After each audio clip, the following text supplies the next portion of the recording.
Hej med dig, så er det tid til en lille anmeldelse af den her Armorworks HX 2003.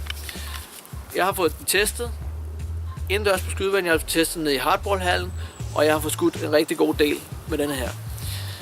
Hvis vi går igennem pistolen, jamen så kan du se, den har sådan et lidt sekskantet mønster her på grebet. Det fungerer rigtig godt, der er et godt grip i.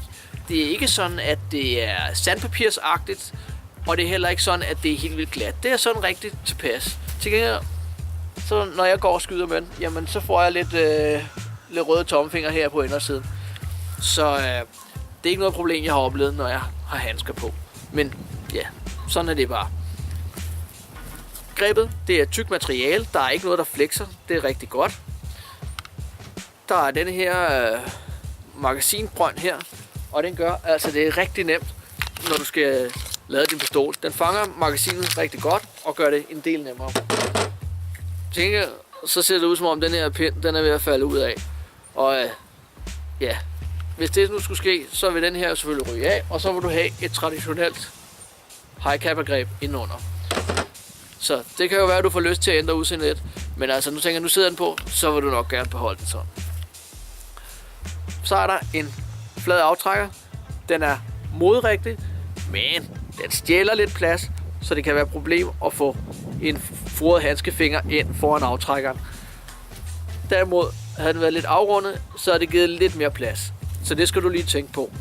Også hvis du har en lille hånd eller en mellemhånd, fordi afstanden herfra og hertil, udover at det er et typisk high cap greb, der er lidt stort, så stjæler den flade aftrækker lidt plads og gør afstanden lidt lang, så hvis du har små fingre, kan det være problemer at få din aftrækkerfinger ind foran aftrækkeren ordentligt. Så det skal man være opmærksom på. Har du en lille hånd, vil jeg anbefale, at du får en med afrundet aftrækker. Hvis vi går videre, så har den rail. Der er et enkelt slot her, det vil sige, det er ikke alle typer udstyr, tilbehør, der kan passe på. Til gengæld, så passer normale pistollygter, jeg har prøvet med et par forskellige lygter, og de passer alle sammen perfekt på, sidder det rigtige sted. Hvis vi går videre op, jamen metalslæde.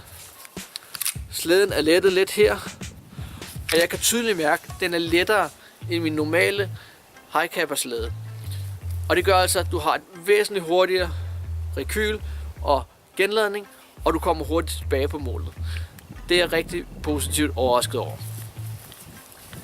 Derudover så har der lidt guldmaling, det bliver slidt lidt af. Det må man forvente ved brug. Du kan se, der kommer lidt sølvfarve frem, så det er ikke noget, man ser særlig meget. Der er ikke nogen problemer heroppe. Sigtemidlerne, meget positivt. 2 orange prikker bagved, en grøn ind foran, og det er altså sådan nogle fibersigter.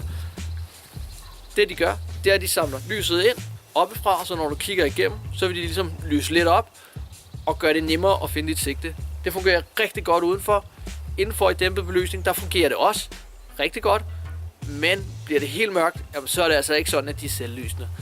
Men de fungerer bedre og er nemmere at se ved, hvad kan man sige, kampmæssig skydning, end de traditionelle sorte sigter.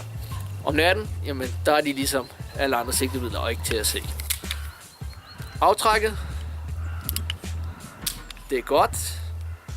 Det fungerer rigtig fint. Og hvis vi lige engang hopper ind i den, så skiller man den ad ved at udtage denne her, ligesom man gør på alle andre pistoler af den her karakter. Du har din aftrækkermekanisme herinde, og det er altså komponenter, der er kompatible med andre tunedele osv. Så det er positivt. Så har du en slæde, som er lidt lettere end din traditionelle high capper slæde. Du har en kæmpe stor bufferskive, og som du kan se, hvis jeg lige lægger dem sammen her. Stor rød bufferskive, den er lidt større end på den almindelige. Og så har du din nozzle, dit blowback-kammer heroppe. Og det er nok svært at se, men materialet er, udover det er rødt, det er sådan set lige meget, hvad farve det har. Så er det lidt tykkere materiale, og det gør altså, at det er lidt mere solid og mere forberedt til CO2-skydning. Så det er jo bare dejligt, at det er buffet lidt op. Du har et hop-up hjul, det lille røde, der sidder dernede. Og ja, det er rødt, men det fungerer udmærket. Jeg har skudt med den her pistol med kugler fra 0,20 gram op til 0,28 gram. Og det fungerer altså ganske udmærket ved alle kuglevægtene. Jeg har hørt, at de kan have problemer, hvis du skal skyde med tunge kugler, men jeg har ikke oplevet det med den her. Dog vil jeg anbefale at bruge en 0,25 grams kugle. Det er ligesom der, hvor jeg føler, at den giver det bedste kompromis mellem kuglehastighed og afstand og vindfølsomhed osv. Så en 0,25 kugle er det, jeg vil anbefale til den her. Så kommer vi til en ting, som jeg har bikset lidt med. Jeg var så heldig at få et magasin af hver slags. Et gasmagasin, et CO2-magasin med fra Airsoft Armory. Den kommer med et gasmagasin, og det fungerer fint. Du fylder op med gas, som du plejer, ingen problemer der. Det er rimelig stort og har en god gaskapacitet, det vil sige, den er effektiv ned i forholdsvis lave temperaturer. Jeg har skudt med den med 7-8 grader, og det har fungeret rigtig godt. Du kan affyre cirka 2 magasiner på en gasopfyldning, og det er sådan set okay standard. Den skyder rimelig hårdt, men ikke ud over normalen.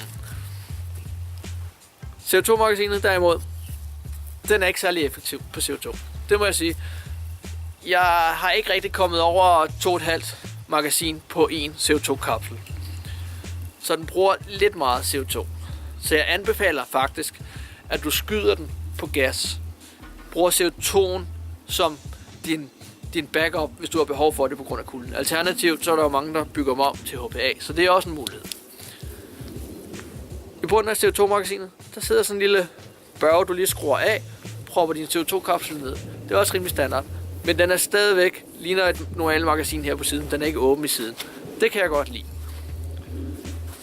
Derudover, så når du så skal lukke den igen, jamen så skruer du den jo til. Men så behøver du ikke noget værktøj, for i din bundkap, der er sådan en lille revne. Den passer lige ned i.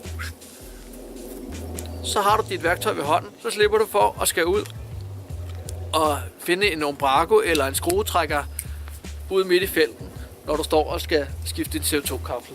Så det er meget positivt ting. Der er ikke så meget mere at sige. Jeg er blevet positivt overrasket over, hvad kan man sige, præcisionen i den. Jeg har fået nogle kills på lang afstand gennem små revner. Det betyder bare for mig, at den ligger godt i hånden. Altså, den var ikke så god på skiver, men når jeg kommer ud og skyder rent praktisk, jamen så rammer jeg sgu godt med den. Og det har også til det noget at gøre med vægten, balancen i pistolen. Den har en virkelig god balance. Den er meget nem at få tilbage på målet. Så det er en af de ting, man må tage med. Derudover, så er der jo kun at give den en score. Normalt giver jeg fra 0 til 10, og det koster lidt. Den er ikke så effektiv. Og jeg har faktisk haft en lille smule utæthed i CO2-magasinet. Måske der bare var noget skidt i ventilen. Men i hvert fald, det har jeg, og det tager jeg med i. Jeg er ikke helt positiv over den flade aftrækker, selvom den ser drøn godt ud. Men det gør, at vi kommer til et score, der hedder 8 ud af 10 til ArmorWorks HX 2003 fra Airsoft Armory. Og så er der vel ikke så meget andet at sige. Tak fordi du så anmeldelsen. Jeg håber, du kan bruge den til noget.